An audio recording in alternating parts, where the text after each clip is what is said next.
we will now move into the leadership addresses one by one from Mr. Kakkal, then Sudipto Sen, and then Aparup. So they are all, as Shubhadeep read out from their profile, they are all leading players in technology and also in analytics. All three of them are operating from outside Calcutta. So while they will explain to us about their organization, about their view of analytics, one of the things which we requested all of them to speak on is to make the analytics hub survive wherever they are working today. We are not immediately asking them to shift to Calcutta. We are not selling that. But to make such an analytics hub survive, what are the key ingredients that they, as the primary investor and player in that market, will be looking forward to? So with this, I will now request first Mr. Kakkal, then Sudipto, and then Aparup to come over and make their presentations. Very good morning, dignitaries of the dais, ladies and gentlemen. After the very powerful speech of the minister, it is a tough act to follow. Knowing the time constraint that we all have, and the fact that the conference also started a little late, I'll be brief in this address and come with a few of my thoughts on this subject. Mr. Dasgupta talked about dreams and sleep. It reminds me of a statement by the Olympic sprinter Usain Bolt, who said, "Dreams are not those you get in sleep. Dreams are those that won't let you sleep." Hope the dream of Calcutta, of BCCI, will keep everyone awake and help realize the dream of Ideopolis, making Calcutta the analytics hub. Also, when we talk about this subject of business analytics, which is the theme of the conference today, what comes to my mind is, how is it different from the earlier avatars or the earlier jargons of business intelligence, data analytics, and so on? There must be something which is very different about business analytics. Malcolm Forbes, the Forbes magazine fame, has said once, the best vision is insight. If you have an insight, you don't require a vision statement to be followed. So, in some sense, business analytics is all about insight. It refers to the skills, technologies, practices for continuous exploration and investigation of past business and help in business planning and to drive insight to the business. It uses data and statistical model, no doubt. It's a faculty of management science now. Business intelligence, on the other hand, probably looked at the same data and statistical models, but fell short of the insight and looked into how to use the past data, how to extrapolate, how to look at the trends, how to do the reporting, how to do analysis, and how to guide the business planning exercise. So there are a lot of activities that was happening in terms of reporting and analysis as part of the business intelligence, data warehousing, and so on and on. But the activities without insight is going to be of no use. The German author Goethe said once, there is nothing so terrible as activity without insight. So I would focus a little bit more on the insight part of business analytics. So, while business intelligence focused on querying, reporting, analytical processing, etc., and talked about the questions of what happened, how many, how often, and things like that, the problem is all about into the future, why this is happening, what is that can be done about it, what will happen next, and integrate the predictive analytics part using the business analytics, and optimize it into the future. So that is the role of business analytics in my view. Obviously, the insight has to create an impact. We were all talking about the data and then converting data into information and then using that information for intelligence, and then that leads to an insight, and that insight has to lead to an impact. Honorable Minister talked a lot about social impact that can be created using business analytics. I echo his sentiments. I'll come to that a little later. Data deluge and information overload is probably one of the biggest problems that we have today. There is so much of data that is available. McKinsey Global Institute estimates that the data volume is growing by 40% per year and will grow 44 times between 2009 and 2020 due to the machine generated data. We know that there are only 6-7 billion people on earth, and if all of them are connected to the internet, there can be only 6-7 billion connections. But the machine connections that can happen to the internet and the data that can produce can be in terms of 50 to 100 billion. So that is the amount of data that is getting created every day. In the earlier days, we used to collect the transaction data in an organization using ERP systems, CRM systems, and so on. We still have not figured out how to use that data which has been accumulated through transaction systems like an ERP in the company. Forget about using the data effectively, which are coming through transaction systems, which is through that 140 character tweets, which is coming through the social networking chatters, which is coming through the machine generated data, Internet of Things, so on and on and on. So there is an overload, deluge of data that we don't know what to do with. How do we see all of these and then get insight out of this is the real critical question that we need to ask today. From gigabytes of data, we have moved on to terabytes, to petabytes, to zettabytes, and so on. When Walmart created a terabyte data warehouse a decade ago, it was a news. But today, petabytes and zettabytes probably do not trigger even that kind of interest. There is so much of data available. Business analytics and the insight from the business analytics can be used for various purposes. Let me give some examples and then lead into what I am trying to say. Of course, one of them is definitely to improve business. When we talk about creating a hub for analytics, obviously we think about business and large global corporations, how we can help them to improve their business, work on the revenue side of their business, not on the cost side, not creating a number of people who can work and do the data churning and then do the offshoring, etc., etc. But how do we help customers to improve their business?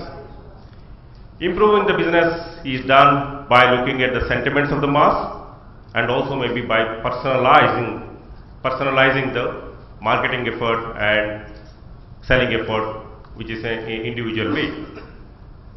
I give you some examples of how personalized marketing is done, just to lead you into the subject of insight using business analytics and what more can be done using business insights.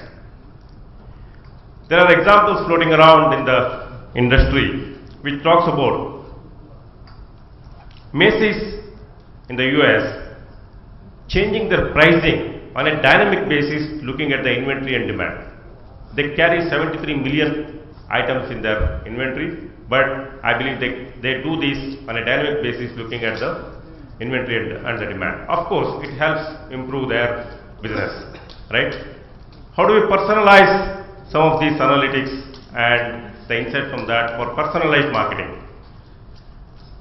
One of the examples that I read is that when a person from Chicago airport tweeted saying that I would like to have a dinner when I arrive at Newark, and connected that to a steakhouse in chain, they tracked him, what flight he is boarding, what are his interests, and what kind of food he likes, and everything was made ready and delivered to the Newark airport. To his surprise, he did not even expect that it would be delivered based on his speed.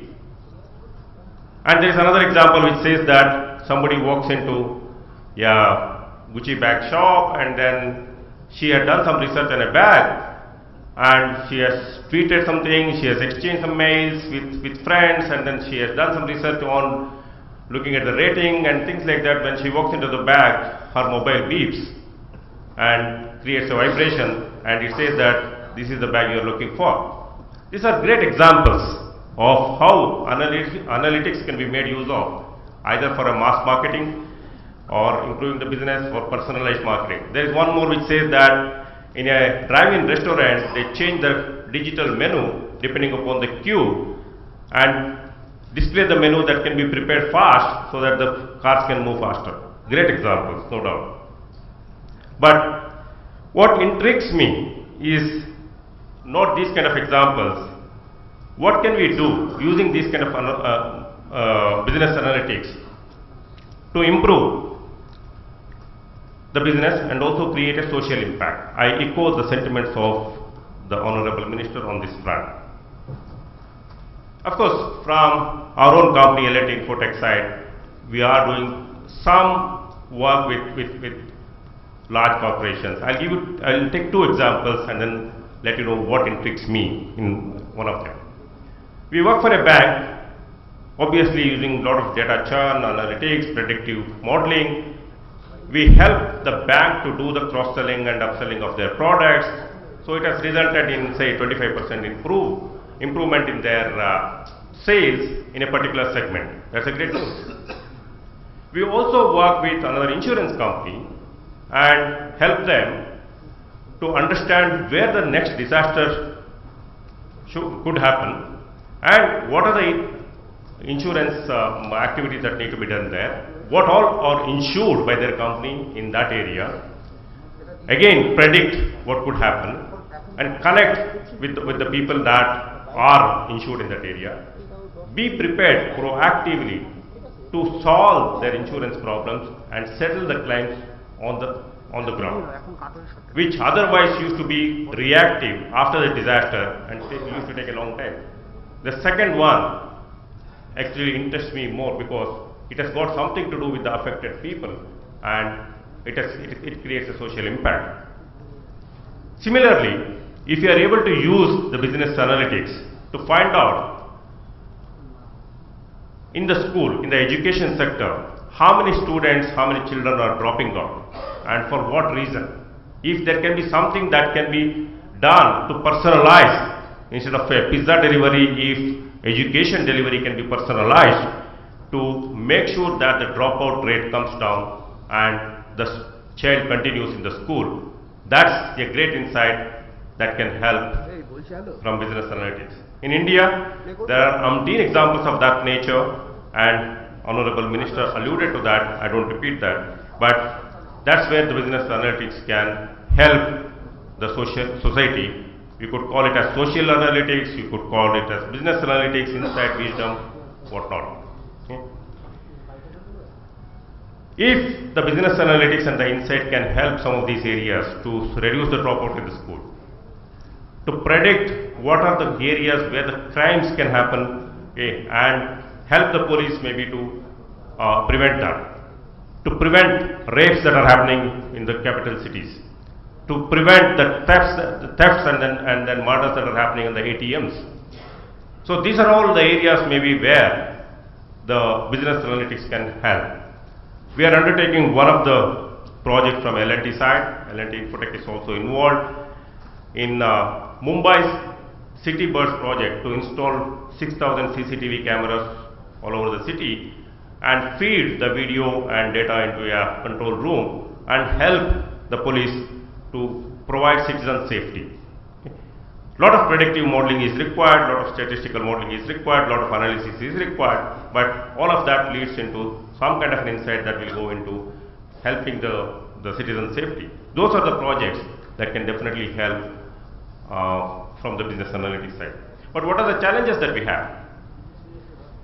Data analytics is a new management science, right? So the whole breed of data scientists came into being with a combination of the understanding of the domain knowledge and the statistical modeling and the predictive analytics that can be done. So it is a rare skill, not available. Number of analytics firms in India itself have grown from 76 in 2012 to 270 in 2013, I believe. And another magazine, Analytics Vendors Landscape from Analytics India magazine, says there are at least 50 global in-house centers doing analytics in India, pure play analytics and service players more than 80, BPMs and KPO firms more than 100, integrated firms who undertake maybe other activities and also business intelligence and analytics are more than 100, analytics software and product firms, small, big, all put together maybe more than 200. So there is an ecosystem of partners that is required to make this entire hub successful. The product vendors, the small firms, the big ones, the captives, the integrated providers, all of them, including maybe the turnkey providers who do the system integration to provide all of these. Some of the projects that I mentioned, like the Citybus project of Mumbai. So the attrition is very high in this segment. The skill set is rare. It requires a combination of domain and then with the statistical modeling. Calcutta is probably a best place in some sense to bring all of these together, because you have institutes, you have products, firms already and integrators already in this place. So one of my pet project or the dream is in our companies how to reduce attrition by doing the predictive modeling of looking for who are the people who are likely to resign and then do personalized pizza delivery to them and retain them, rather than actually after they resign do the exit interview. So that's a project which I would like to undertake in our own firm. Probably everybody is suffering from that. So from Calcutta perspective, I think it is advantage Calcutta now. So you are dreaming about this Ideopolis city to be created, bringing everybody together. There is a great support extended, it looks, from the government as well. There are already players who are doing this. There are intellectual manpower, there is statistical institute, there are other firms already which produce the rare breed that is required. So I wish Calcutta will become a hub of this nature, creating a specialized service from the city rather than being a me too and trying to catch up with other cities who are doing a lot of offshoring work already. Okay. I think BCCI, the Chamber of Commerce, will lead this effort, and it will go a long way in converting the dreams into reality. I wish BCCI and Calcutta all the best, and thank you for inviting me to this give this small address to the audience. Thank you very much.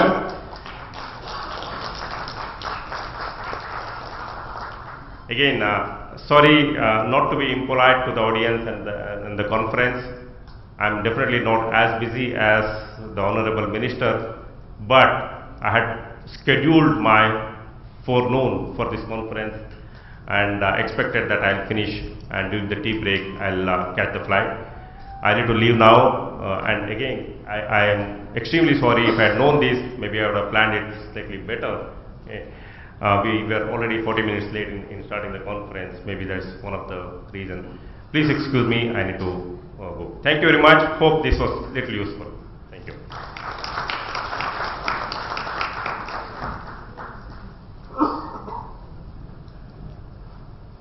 Before Mr. Kakkal leaves, we have a pleasant task to perform. May I request the President Designate to hand over the memento to Mr. Kakkal. Thank you.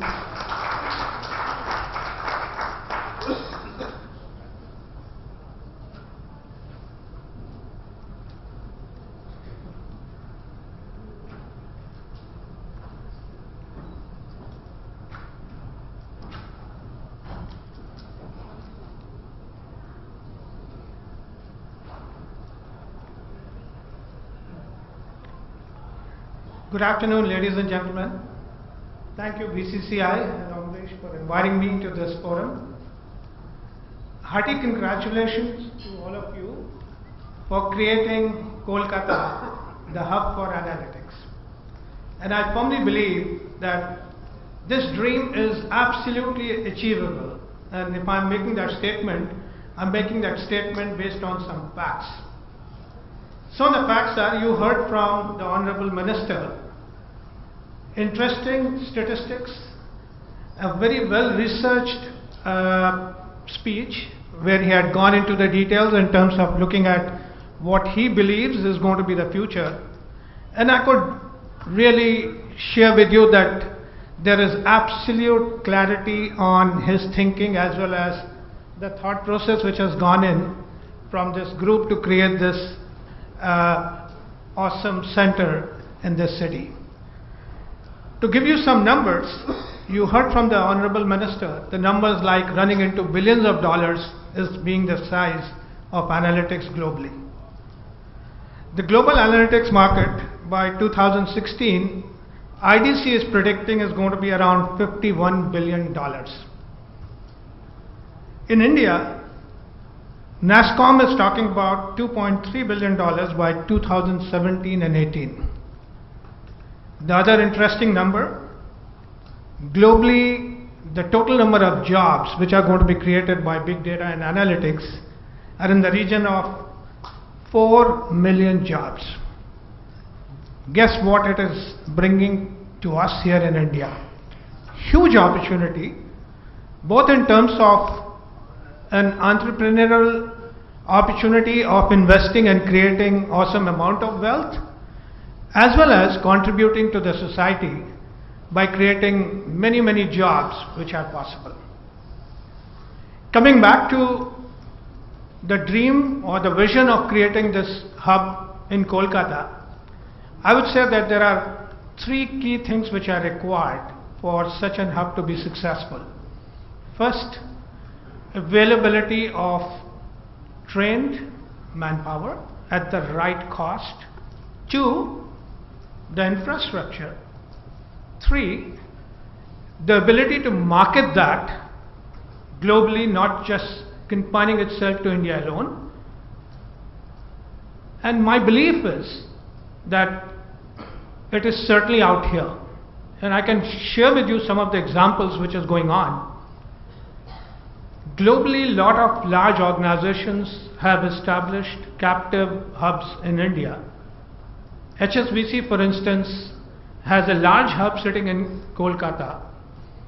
Ericsson is doing exactly the same thing. These are all points which are proving towards the direction that yes, this model is going to be working, it is workable.